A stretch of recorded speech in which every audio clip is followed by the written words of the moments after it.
Thank you very much for inviting me to participate at this conference, to give the opportunity to talk about an issue that my colleagues Douglas Lang, Lisa Drummond, and I have been concerned about now for quite a while. It is part of a research project that compares socialist cities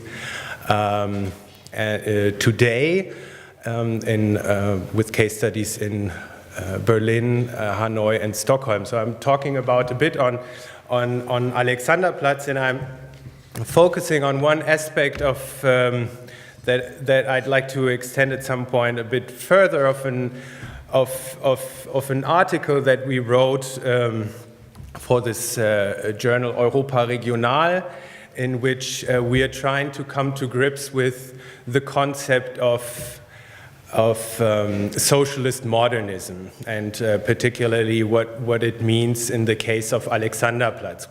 What's socialist modernism anyways? And when we started out about 4 years ago, I think I did a Google search on socialist modernism, and it didn't turn out to be a lot of hits, and so now we have a conference on socialist modernism, which I think is very interesting, and I'm also very excited about being here and talk about this also conceptually. I'm myself a sociologist, so you might notice a bit of a difference in the way I'm presenting. I tried to put up a few pictures, but I wasn't aware I would present in front of such a huge screen, which is the biggest screen I've ever presented in front of. Here I go. So the presentation is about talks about the modernist legacies that went into the controversies about making Alexanderplatz in the GDR. Alexanderplatz, as you might know, it's not very far from here, is that area right adjacent to the TV tower. You have here this wonderful picture that Daniel Kovac actually pulled up from that a great source, the Fortepan. And so here you see the Alexander Square itself, which is encircled by buildings.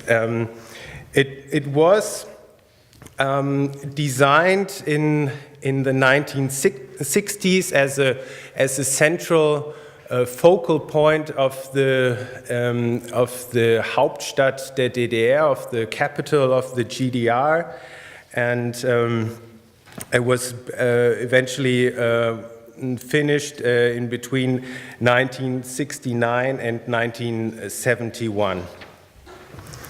So here's one of the pictures just when Alexanderplatz was about to be finished. This is Alexanderplatz in the larger context of the surrounding housing developments that were built in the 70s and further up also in the 60s. So I'm going to first talk about the development of Alexanderplatz in the context of the post-war reconstruction of Berlin and the controversies that went into that, which I argue is very important into understanding why and how Alexanderplatz was made as it was made.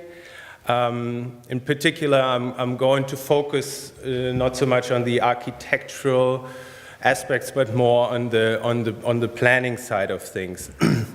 Then, in order to do that, I'm also going into the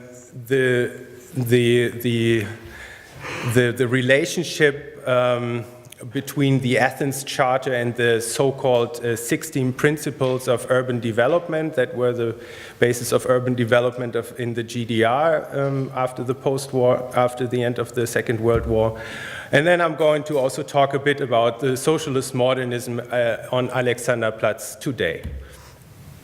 So to begin with the context in which this question of redesigning the city center in Berlin came up. After the World War II, there was a discussion of how Berlin was to be a pretty complicated discussion that I won't be able to go into, but the discussion about how Berlin was to be reconstructed. And in 1949, Hans Scharoun, a very well-known planner here in Berlin, came up with his team with a Kollektivplan that was still very much influenced by the Athens Charter and that envisioned the idea of Berlin as being largely spread out on a larger terrain, as a network of so-called urban villages. So he didn't really think of so much of a center. He had, of course, an idea of a center, but the idea was to spread out like the idea of urban villages, networks of urban villages.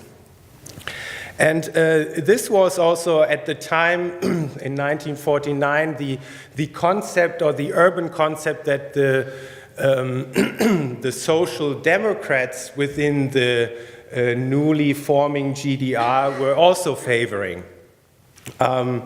But their contestants, their opponents in some ways, were the communists who had a very different, quite a different idea about how a city is supposed to look like. And in their concept, the center, the city is supposed to have a center, and the center becomes a very focal point of city development. So here they are, of course, strongly influenced by Soviet ideas, by ideas of how Moscow was reconstructed, and they rather favored what they called supra-communal forms of association rather than urban villages.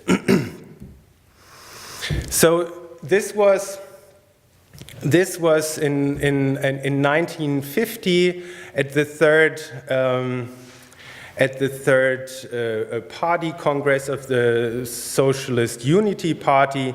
The Reconstruction law was passed, and shortly afterwards the GDR Principles of Urban Development, and they basically enshrined this form of urban development with that is favoring a very compact city center, a very centralized, focused form of urban development.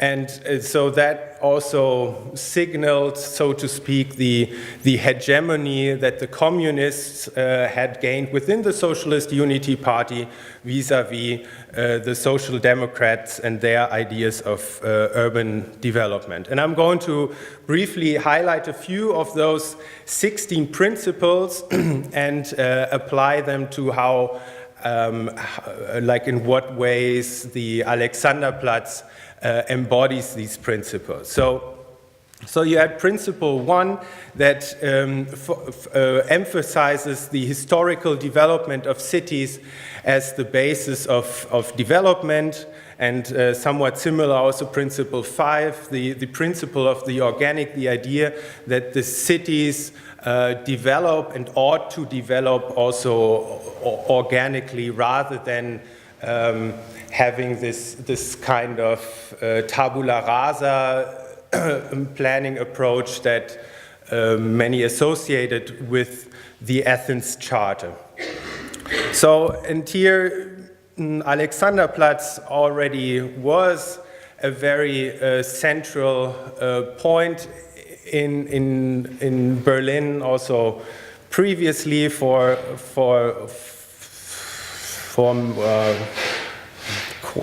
a century about, and it was also supposed to remain a central focal point, although with a different shape. So this is one view on the Alexanderplatz as it was in the early 20th century, like 1900 something, and this is, well, roughly from the same perspective than in, I think, 1969, yes, on October, just after it being finished. Principle 6 defined the center as the core of the city, and it also emphasized the importance of the city center as being monumental and spacious. So this is also quite in contrast to the Athens Charter, as I already mentioned, in terms of the significance that is given here to the center, and then also relatedly Principle 9 that emphasizes squares as the structural basis for urban development. So, and you can see here in the Alexanderplatz development how this idea of monumentality was clearly realized, although the TV tower finished in 1969 was formally speaking not part of the Alexanderplatz. It clearly is, because of its proximity, very much part of the assemblage here. Then, of course, another very high, the TV tower, I think, is about 365 meters, and it far outdid everything, every other city in Western Europe in terms of height, and especially of a central building in the center in terms of height. And then right next to it here is the hotel, which also, I think, reached 120 meter or so, and was also a very important part defining the silhouette. So that in terms of the height dominance that came to play a big role here, and then the other aspect of monumentality, also this big spaciousness, which you might already get a sense of here, that was that played a role. Of course, Alexanderplatz was also to become a part of marching parades, like as a final stage of marching parades that would also go along Stalinallee, the big prestige project in the 50s and 60s, and then that would, so the marches that would go along this street and onto Alexanderplatz. Principle 12, so also here the affirmation of urbanity in cities, and I think it's an interesting comment that came up earlier about like what actually urbanity, how the meaning of urbanity has changed over the period of the decades, what it meant back then and what it means today might be actually quite different, but nevertheless I think here is also the idea that there is something different about living in a dense environment from rural spaces with a much less denser environment. Could you give me, please, an idea of how much time I still have, just to time myself?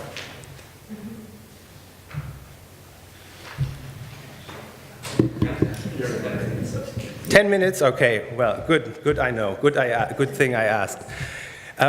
So here's an image of the 1980s that represents a bit of the urbanity. So although Alexanderplatz was such a huge and monumental, generous space, it was nevertheless, according to people I interviewed, a fairly urban space that filled, that made it possible to fill the space also with life and with people. It was not for nothing because Alexanderplatz is also the central traffic hub of train and trams and buses and so forth in Berlin. So it was a large space, but nevertheless filled with life.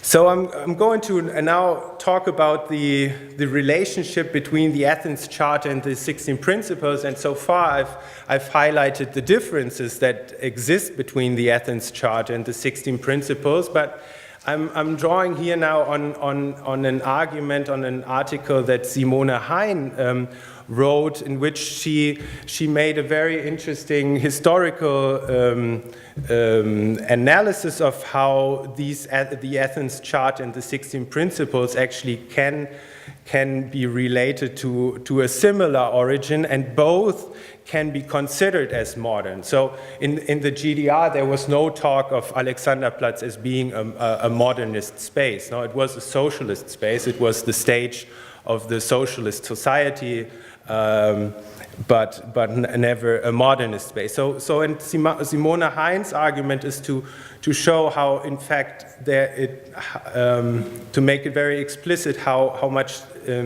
even this central urban development of Alexanderplatz was based on modernist ideas.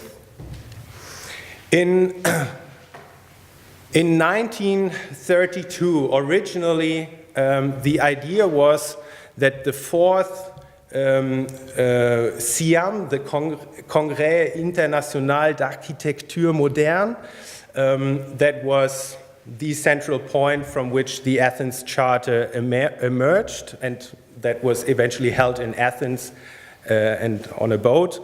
But in 1932, or in the early 1930s, there was a big push, even among Le Corbusier, to have the CIAM in Moscow, because Moscow was such a huge field of experimentation, of urban experimentation, and that was the original plan. But then eventually the office of the CIAM thought that it raises too many controversies within that CIAM organization with the groups from West and East, that they then decided, for reasons of timeliness, to hold the CIAM in Athens in its stead. And okay, so if it had been held in Moscow with all this planning of a central city, the outcome might have been very different from what we know now after the CIAM was held in Athens. So here's the posse, the Congrès International d'Architecture Moderne, and then Simone Hein goes on to say that the Athens Charter is actually not the final document of the Congrès, but it's Le Corbusier's personal account that several people later on signed on to, but that actually was very controversial. And Le Corbusier's attempt at formulating a compromise at the end of their boat trip from Athens to Marseille was actually rejected by the collective, but Le Corbusier nevertheless published this as the Athens Charter, which is then became known as related to the fourth CIAM. And one of the things that was so controversial, and why Le Corbusier's account was also rejected, was that his account was considered to be too technocratic. His idea of four urban functions that you probably are pretty aware of housing, work, recreation, and traffic, was considered by several people as being too economic, too technical, and really, and that's the point that Simone Hein makes, one of the very controversial points was here the question about like how civic communication should function in a city, and what the center of what role a center of the city should play in terms of social and cultural development. So, and this was a conflict that later on also of the CIAM, this main organizational embodiment of the modernist movement, came also to play a big role in why the CIAM eventually split in 1949, I think, after the Bergamo meeting. So in this sense, Simone Hein is suggesting that the modernist movement has always been much more politically diverse than what the Athens Charter suggests, and the modernist movement has always involved also folks and groups. I think England, Yugoslavia, Italy, and maybe Hungary that were much more closer to communist ideas of urban development, especially also with respect to the center, as opposed to other groups in CIAM. And she therefore argues that the Athens Charter and the 16 Principles should be considered, or maybe she doesn't say this explicitly, but that's my conclusion out of the 16 Principles and the Athens Charter are more like siblings to one another rather than opponents of totally different ideas.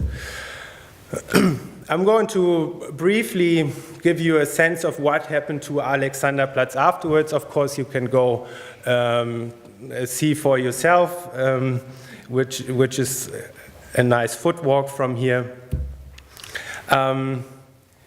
Yes, but I wanted to first say that of course even the folks who subscribe to the Athens Charter, such as Le Corbusier himself, developed also into new directions that also came closer to what Alexanderplatz today looks like. So here's, for example, an idea from Le Corbusier for the development of the Saint-Dié Civic Center in 1945, which already takes up also this idea of a central place, of spaciousness, of a certain monumentality.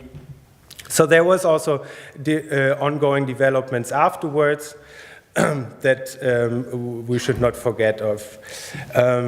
This is an image of Alexanderplatz today, and I think it shows a fairly lively square. At night, I was just told it can still be a desert where you look in vain for vodka, but it is still a lively place.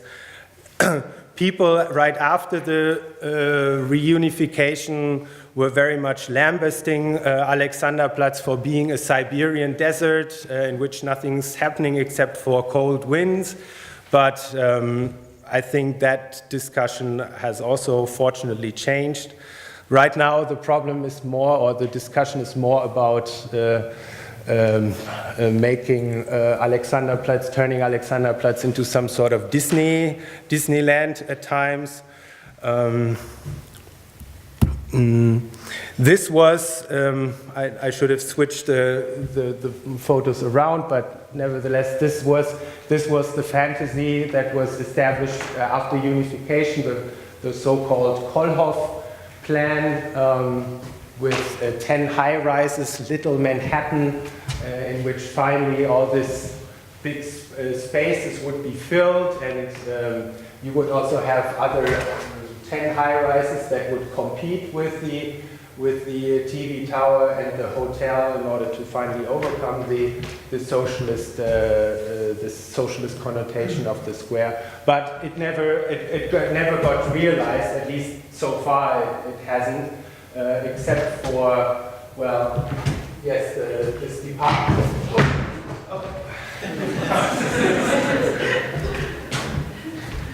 No, I was not drinking alcohol this for the lunch break. Yeah. So the department store was altered, and then also this building was added on the northeastern side of the square. And it was never realized because the booming expectations of, or the boostering hopes of the early 1990s never materialized. So here's an image where you see the Saturn building right there. The new addition to Alexanderplatz, to give Alexanderplatz to close the square. So that just as a show. But today the discussion also goes into a reappreciation of the modernist architecture of the time. So you have several buildings that were already put under conservation, how do you call that? Like protection, heritage protection here that has been already for a while a landmark, the House of the Teacher and the Congress Hall by Henselmann. And then this one, I'm not sure whether it already became a new landmark or is about to become one, the House of Travel. So in that sense, there's the discussion of this in the early 90s, of this being ugly, this being socialist, is now has been turned around towards a reappreciation of this kind of style. So I'll leave it at that. Thank you very much.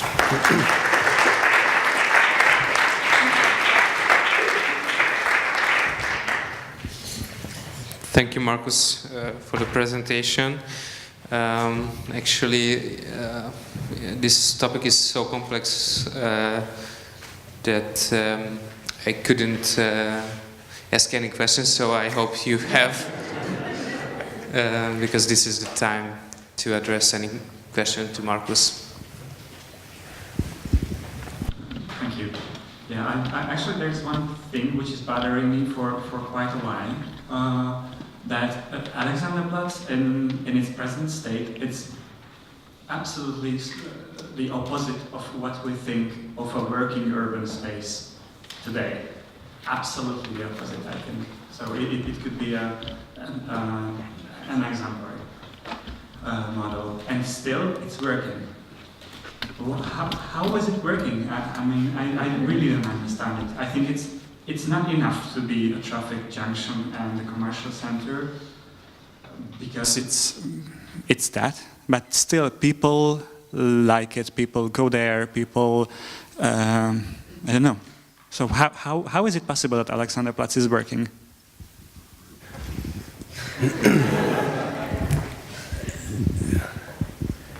I don't know the answer. I would just May I give an answer? May I give an answer as a Berliner? Please. Alexanderplatz has spirit. And spirit is not the same as architecture or urban space. It has its own history.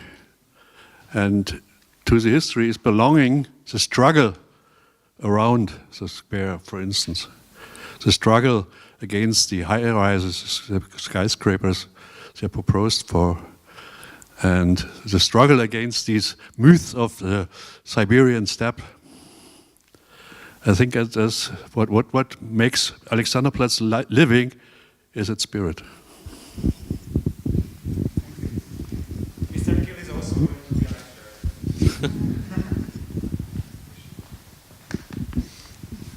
a lecturer. My comment, maybe our question, is related to this comparison of 16 principles to Athens Charter, because one thing that might be misleading, that socialist realist urban planning, that of Moscow compared to modernist planning, is different because of the architectural aesthetics that are different. But urban planning is really modern.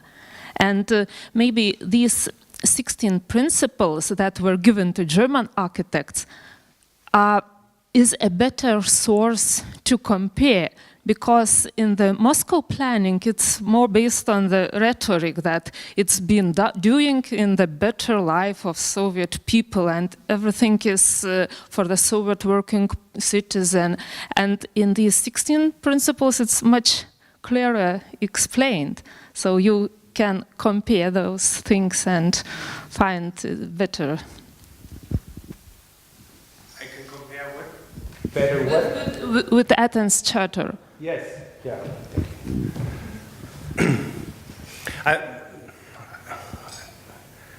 I don't. Simone Hein also said that the 16 principles might be properly termed also as the Moscow Charter that was never written because the CIAM was never held there. So that's why you might also compare Athens Charter to Moscow Charter, if you call it that way. If I can build on this, I think that Moscow is maybe not the best. It's not the best. Thank you. Place to compare, because the plan that you showed, the Khrushchev era plan, it was never realized. Only one street was realized, and this is the New Arbat. And I must say that the majority of Moscow that was reconstructed or vandalized, or use whatever word you want, well, it was done during the Stalinist period in a totally different style. And with a much more, it was more of creation of scenography for defilades for army than following any modern principles. Stalin hated modern architecture, and Lenin hated modern architecture. The explosion of avant-garde in Russia after the revolution is considered a sort of misunderstanding, although it's very good for the history of the world that it happened, but like the leaders of the revolution didn't like it. And I think that, for example, Warsaw or Rotterdam would be much better sources of like places to compare than Moscow, because all the modern planning in Moscow happened way far out of the city center. And there is not a space, maybe except for the New Arbat, that is comparable with Alexanderplatz. What is really amazing about Alexanderplatz is that it's a square that's modern, that's actually in the very center of the city. And I don't think that you can find this kind of things in Moscow. I'm not suggesting to actually compare the two things, but I'm just saying, I mean, I'm just drawing on Moscow as something as this mythical space in the early 1930s still for lots of architects and planners, as that at least was imagined to be open to a lot of developments and possible new a field of experimentation that in the end it didn't turn out to be, but nevertheless that was the main, or that was what a lot of people believed in. But I also think that that the CIAM also, because some at least understood that Stalin was not a friend of modernist architecture, also decided against going there. At least that's what I also read in Eric Mumford's account of this.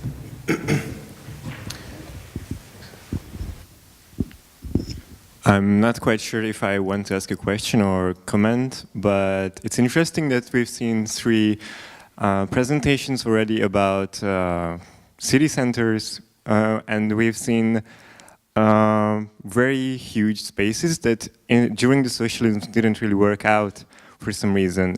They created a huge space for people, but the people never came. And for example, in Alexanderplatz, they could turn it backwards by inviting people to consume, and I find it a little bit weird that was basically the only solution where we could fill up these spaces with people, and now it's becoming Disneyland, of course, because consumerism is a little bit like Disneyland, and you know, so I don't think that it's a good example for other social places, spaces. And I don't know, I mean, that's it, I guess. Alexanderplatz is a good example for a successful urban space? Not today, not any longer. It wasn't, and it's mainly because I don't know where is the gap between the planning and what happened afterwards.